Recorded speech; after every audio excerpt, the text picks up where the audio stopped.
दोस्तों स्वागत है एक नए वीडियो में। दोस्तों आज की हम इस वीडियो में बात करेंगे त्रिकोणमिति ट्रिग्नोमेट्री रेशियो जो होते हैं उन सभी का हम मान ज्ञात करेंगे। यहाँ पर टोटल कुल 6 ट्रिग्नोमेट्री है, इसी का हम मान ज्ञात करेंगे। इसको कैसे ज्ञात करते हैं इस वीडियो में हम आज सीखेंगे। और यदि आप कक्षा 10 में और 11वीं 12वीं में हैं तो ये वीडियो आपके लिए बहुत ही महत्वपूर्ण है। यहाँ पर हमने त्रिकोणमिति का पहला एकदम बेसिक है, ये पहला क्लास है, क्योंकि आप केवल इसमें सीखेंगे कि लंब बटा आधार यानी साइन थीटा का मान कैसे निकलता है। यहाँ पर हम बहुभुज जो कि यहाँ पर सभी मानों को रखा गया है, जो कि यहाँ पर इसको बोलते हैं, खड़ी लाइन को बोलते हैं, ये हो जाए लंब, इसको बोलते हैं लंब। और लंब कब रहता है? जब 90 जिसकी कोण 90 डिग्री पर बनता हो। तो यहाँ पर ये 90 डिग्री है, तो यहाँ पर थीटा हमने 90 अंश का मान लिया, ये थीटा है, यानी इसको कह सकते हैं 90 अंश। अब यहाँ पर लंब के ठीक सामने वाली भुजा को हम कहेंगे कर्ण, और यहाँ पे नीचे वाली भुजा को हम कहेंगे आधार। इसको हम लंब कहेंगे, इसके ठीक सामने वाली को कर्ण कहेंगे, इसको हम आधार कहेंगे। यहाँ पे ए बी और सी से हमने रिप्रेजेंट किया है। ए बी का मान 10 है और बी सी का मान यहाँ पे 5 है, और ए सी का मान यहाँ पर 6 है। यानी कह सकते हैं लंब 5 दिया गया है, आधार 10 सेंटीमीटर दिया गया है और कर्ण 6 सेंटीमीटर दिया गया है। तो यहाँ पर दिए हुए त्रिकोणमिति का अनुपात ज्ञात कीजिए, मतलब इन सभी का त्रिकोणमिति अनुपात हमको ज्ञात करना है। तो हमको साइन थीटा का फार्मूला नहीं पता है, बिल्कुल नहीं पता है, तो उसको हम कैसे निकालेंगे? तो यहाँ पर हम दूसरे पेज में ट्रिक लिख लिए हैं कि लंब बटा यहाँ पर हो जाएगा लाल बटे कक्का। लाल बटे कक्का आप ज़रूर लिखिएगा, क्योंकि यहाँ पे ट्रिक आपको मिल जाएगा। एल से होता है यहाँ पर साइन, या आ की मात्रा से होता है कॉस, और यल से होता है टेन। अब यहाँ पे उल्टा चलेंगे, ऐसे इस तरफ चलेंगे उल्टा, तो यहाँ पर इस मात्रा है, उसको हम कहेंगे कॉट, इसको क के कहेंगे सेक, और यहाँ पर क के कहेंगे कॉसेक। यानी कह सकते हैं साइन थीटा बराबर अगर निकाले तो लंब बटा कर्ण, और कास थीटा बराबर निकाले तो यहाँ पर अ से शुरू हो गए चल रहा है, यहाँ पे अ है, यानी ला आ आधार बटे कर्ण। यहाँ पे टी टेन का होता है, तो लंब बटा टेन का मान क्या हो जाएगा? लंब बटा आधार। आई होप आप इतना समझ गए होंगे। तो चलते हैं, यहाँ पर हम सभी मानों को एक एक करके निकालते हैं। जैसे यहाँ पर साइन थीटा का वैल्यू क्या होगा? साइन थीटा का मान क्या होता है? साइन थीटा, यहाँ पर साइन थीटा का वैल्यू क्या हो जाएगा? लंब बटे कर्ण। अगर यहाँ हम लिखें तो यहाँ हो जाएगा लंब बटा आधार।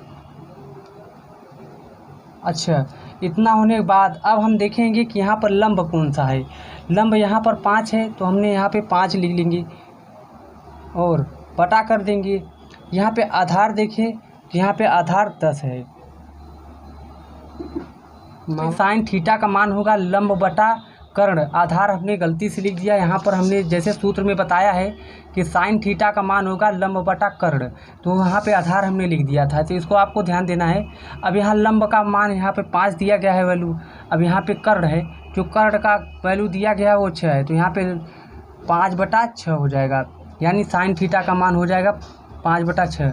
अगर हम कॉस थीटा के मान ज्ञात करें तो साइन के बाद कॉस आता है, तो कॉस का फार्मूला क्या होता है? अब यहाँ पर साइन के बाद कॉस आता है, कॉस का फार्मूला होता है आधार बटे कर्ण। तो हम यहाँ पर लिख लेते हैं, यहाँ पर हो जाएगा आधार बटे कर्ण। अच्छा, अब यहाँ पे आधार कितना है? यहाँ पर 10 है, यहाँ पर हम 10 लिख लेते हैं। और यहाँ पे कर्ण कितना है? कर्ण देखें तो 6 है, तो यहाँ पर कह सकते हैं कि कॉस थीटा बराबर होता है 10/6, यानी आधार बटे कर्ण। आधार आ गया आपका 10 और यहाँ पे कर्ण आ गया 6। अब यहाँ पर टैन थीटा बराबर क्या होगा? अगर हम टैन थीटा बराबर देखें तो यहाँ पे साइन कॉस टैन थीटा का फार्मूला सूत्र क्या होता है? लंब बटा आधार। यहाँ पे हो जाएगा लंब कितना है? यहाँ पर पहले हम इसको लिख लेते हैं लंब बटा आधार। अब हम यहाँ पर देखें लंब क्या है? लंब यहाँ पर 5 है और आधार 10, यहाँ पे 5 बटा हो जाएगा 10।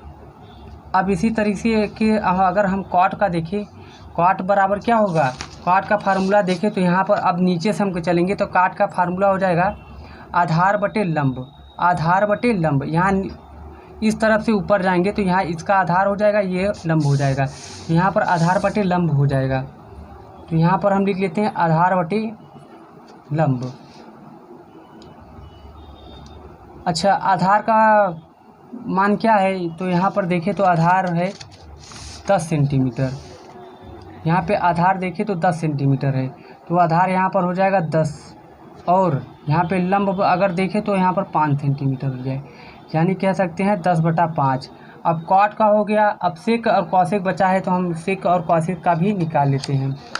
अगर हम यहाँ पर सेक और कॉसेक का निकालें, यहाँ पर सेक का फार्मूला क्या होगा, यहाँ पर सेक का फार्मूला अगर हम देखिए तो यहाँ पर हो जाएगा, सेक यहाँ पर लिखा है तो आधार बटे हो जाएगा, यहाँ कर्ण बटे आधार हो जाएगा। क्या हो जाएगा सेक का फार्मूला, कर्ण बटे आधार। यहाँ पे हम लिख लेते हैं कर्ण बटे आधार, कर्ण बटे आधार। अब देखा जाए कर्ण, कर्ण कहाँ पर है, कर्ण देखें तो यहाँ 6 हो जाएगा, यहाँ पर हम लिख लेते हैं 6, और आधार यहाँ पर 10 हो जाएगा, तो यहाँ पर हो जाएगा 6/10। अब यहाँ पर बचा है कॉसेक, कॉसेक का अगर हम फार्मूला लिखे यहाँ पर हो जाएगा, कॉसेक क्या है, ये लास्ट वाला है, तो यहाँ पर हो जाएगा कर्ण बटा लंब, कर्ण बटा लंब। यहाँ पे हम लिखते हैं कॉसेक थीटा को बराबर हो जाएगा कर्ण बटा लंब, कर्ण बटा लंब। अच्छा, अब क्या हो जाए, कर्ण का मान क्या दिया है, अगर हम देखें कर्ण यहाँ पर है तो 6, कर्ण का वैल्यू हो जाएगा 6। अब बटे यहाँ पर लंब का वैल्यू देखें तो यहाँ पर हम लंब का वैल्यू यहीं से देख लेते हैं, 5 है, तो यहाँ पे 5 लिख लेते हैं। यही हो जाएगा ट्रिग्नोमेट्री रेशियो का ये सभी फार्मूले निकालने का रूल। यहाँ पर तो हमने बहुत बेसिक बताया है, अगर आप नए हो तो चैनल को सब्सक्राइब कर लेना। अब लाएंगे थोड़ा एडवांस में जो कि यहाँ पर मान नहीं दिया रहेगा। तो थैंक यू, मिलेंगे नेक्स्ट वीडियो में। यदि वीडियो अच्छी लगी तो लाइक कर देना और दोस्तों के साथ शेयर कर देना।